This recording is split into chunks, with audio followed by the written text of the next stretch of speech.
안녕하세요 여러분. 책주다의 반려다육. 오늘은 책주다가 키우고 있는 다육이 영상에 또 좋은 글을 낭독해드리는 시간인데요.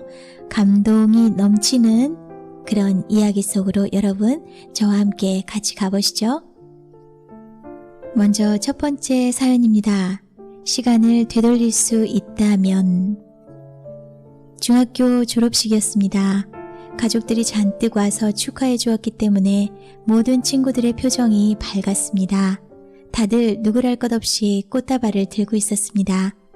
무심코 교문 쪽을 보니 한복을 곱게 차려입고 꽃다발을 든 채 걸어오는 나이 지긋한 여성분이 보였습니다. 저희 어머님이었습니다. 저는 5남매 막내 아들이었습니다. 그래서 부모님의 연세가 다른 친구들의 부모님보다 많으셨습니다. 그런데 어머니는 한복까지 입고 오셨으니 저는 어디론가 숨고 싶었습니다.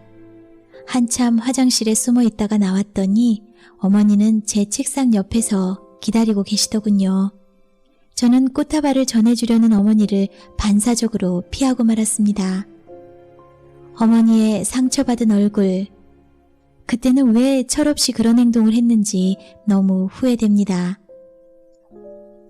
졸업식 꽃다발을 주려는 어머니와 안 받으려는 아들 사이에 한참 실랑이가 있었습니다. 결국 어머니는 꽃다발을 든 채로 집으로 되돌아가셨습니다. 그때 그 쓸쓸했던 뒷모습이 지금도 기억납니다. 어머니가 돌아가실 때까지도 그 일을 제대로 사과 못했는데 요즘 저희 자녀들을 볼 때면 그때 졸업식이 자꾸 생각납니다. 때로는 더 나은 상황의 부모님을 부러워하며 지금의 부모님을 부끄러워하는 철없는 행동을 할 때가 있습니다. 그런데 그거 아시나요? 부모님은 자기 자녀가 잘나도 못나도 절대로 부끄러워하지 않는다는 사실입니다. 자, 오늘의 명언. 우리가 부모가 됐을 때 비로소 부모가 베푸는 사랑의 고마움이 어떤 것인지 절실히 깨달을 수 있다. 헨리 비처. 다음 편을 또 낭독해드려 볼게요. 명품 인생. 사회초년생이었을 때의 일입니다. 늦은 밤 회식을 마치고 집에 가기 위해 거리에서 손을 흔들었습니다. 같은 팀 동료들과 상사들의 권유를 거절하지 못하고 늦게까지 남아있던 터라 몸도 마음도 지쳐 있었습니다. 이미 막차가 끊긴 시간인지라 택시를 잡기 위해 발을 동동거렸습니다. 그렇게 한참 시간이 지났습니다. 그때 저 멀리서 반갑게도 빈 차라는 빨간 불빛이 보이더군요. 너무나 반가운 마음에 얼른 택시를 탔는데 기사님은 고생한 저를 다독여주시듯 반갑게 인사를 해주셨습니다. 기사님은 정갈하게 2대8 가르마를 하고 계셨으며 파란색 넥타이를 맨 모습이 굉장히 프로페셔널하고 멋있게 보였습니다. 와, 기사님 굉장히 멋쟁이세요? 그런 얘기는 종종 듣습니다. 어디로 모실까요? 그렇게 에너지가 넘치는 기사님과 저는 이야기를 나누기 시작했습니다. 6개월 전까지는 중견기업에서 임원으로 일하고 계시다 명예퇴직을 하시고 지금의 일을 하게 된 과정까지. 집까지 가는 짧은 길에 기사님의 60년 인생 이야기를 전해들었습니다. 퇴직한 후 집에만 계속 있다 보니 도저히 몸이 근질근질해서 안 되겠더라고요.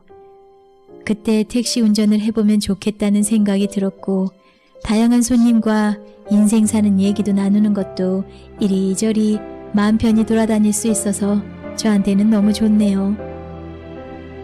그래도 택시 운전이라는 게 힘들기도 하고 가족분들이 반대했을 것 같은데요?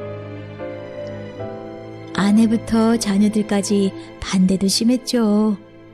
그래도 임원까지 하던 사람이 왜 사서 고생을 하느냐고, 주변 사람들 보기에도 부끄럽다고 뭐 그런 쓸데없는 잔소리를. 오랜 시간 택시기사님은 자신의 이야기를 너무도 유쾌하게 이야기해 주셨습니다. 그렇게 목적지에 다 도착할 때쯤 기사님은 저에게 당부의 말씀을 하셨습니다. 저희 아들뻘 정도 되시는 것 같은데 그냥 편하게 흘려서 들으시면 좋을 것 같네요.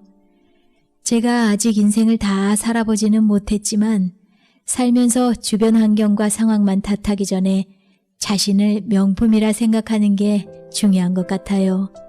나 스스로가 빛을 발할 때 언제 어디서나 명품으로 대접받더라고요.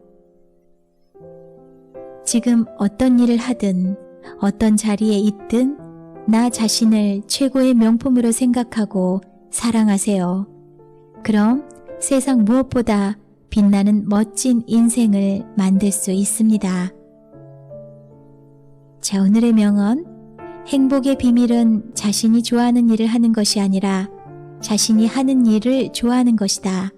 내가 변할 때 삶도 변한다. 내가 좋아질 때 삶도 좋아진다. 내가 변하기 전에는 아무것도 변하지 않는다. 우리가 삶에서 무엇을 갖는가는 자신이 어떤 사람인가에 달려있다. 앤드류 매튜스. 네, 한 편 더 낭독해 드려볼게요. 여배우의 주름살.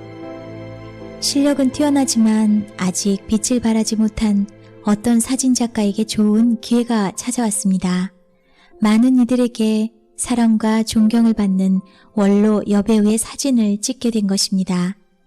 작가는 오랜 시간 고민하며 사진 촬영을 준비했지만 혹시나 자신의 능력 부족과 사소한 실수로 여배우의 마음에 차지 못한 사진을 찍게 되면 어쩌나 하는 걱정이 있었습니다.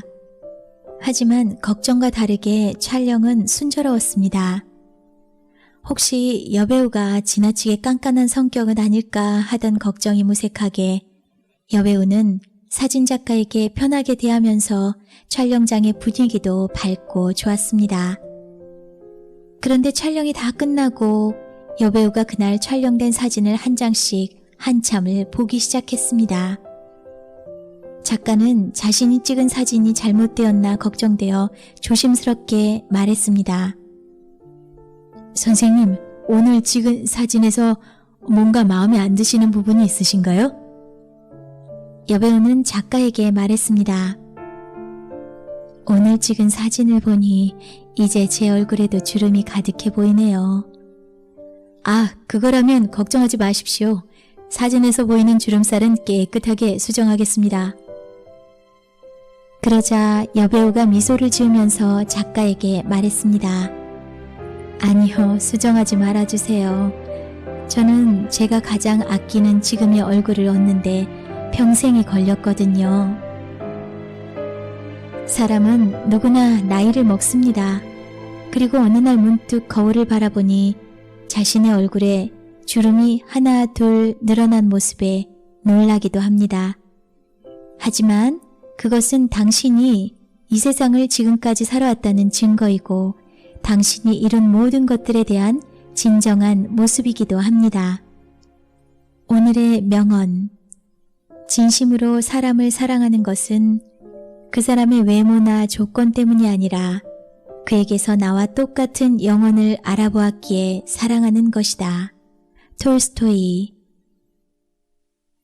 네, 이렇게 책주다의 반려다육에서 책주다가 키우는 반려다육 영상과 함께 또 좋은 감성 편지를 3편을 낭독해드렸습니다. 여러분 좋으셨다면, 그리고 앞으로도 이런 내용의 글을 받아보고 싶으시다면 구독으로 꼭 잡아두세요.